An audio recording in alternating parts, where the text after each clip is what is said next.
Okay, so hi guys, welcome back to my channel. Today I'll actually be talking about if else statements on Solidity. Now, without wasting much of your time, let's get started. Now, basically, if else statements, as you all know, on the normal programming languages on the Web 2 space, you do write if else statement as well. So in Web 3, which is writing smart contracts, or in blockchain development, if else statement still works the same way, but with different. So if else statement still works the same way, but with different scenario rather. So let's actually create a simple smart contract which the program will actually do a simple task.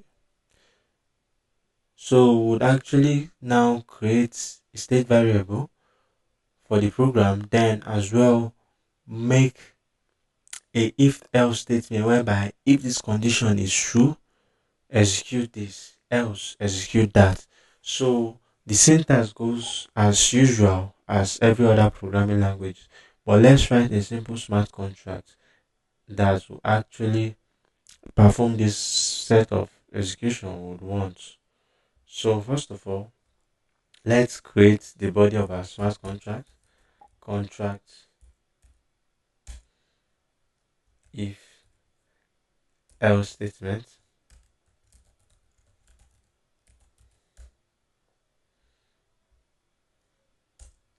So now we'll create a state variable whereby we'd actually say uint 256.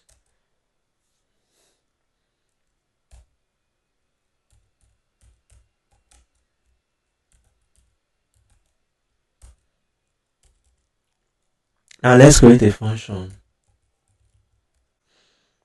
This function, let's say set value, and let's give it a parameter whereby we'll say uint 256, let's say new value,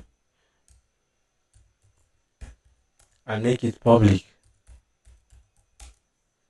So now this in function, this is where we execute our code right here.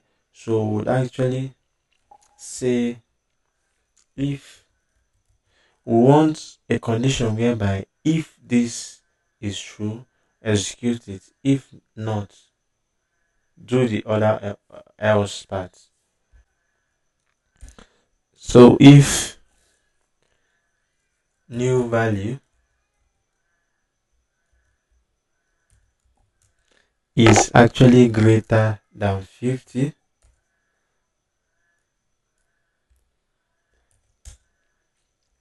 execute the code inside. Execute the following code. So now let's actually give the code we want, whereby we'll say value would actually be holding the value equal to new value.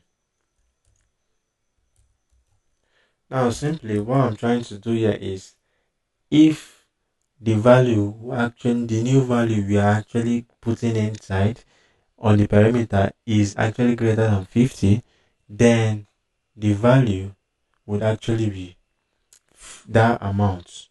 But if it is less than 50, then would actually make it value equal to 0.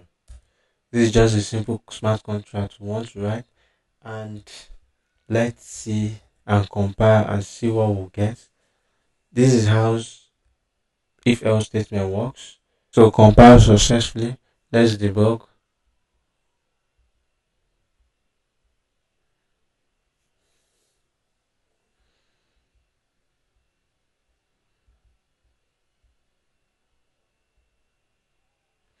Okay, so let's impute our value, which set value, let's say 50, let's say 3, since it's less than 50, let's see what it will return. We've started, it returns 0. So let's actually say 51 or 62 or 63. Let's set the value and click on value, and boom, we return 63. So the value gives 63 because we said if the new value is greater than 50, execute this, which is by the new value should be equal to value we are assigning it to be initialized as the state variable value. But else, if it is less than 50, initialize it to 0 automatically. So in summary, if else statement is actually a type of conditional statement that actually allows a program to execute one block of code of a certain condition, more like if it is true, basically, and then else, that's the else block, which is this, if it doesn't work, and then else block of the code basically is executed if the condition is actually false, which this is the condition we actually defined.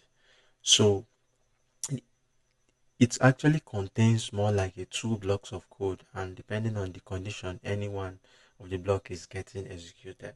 So this is actually the two blocks of code, one and the other one else.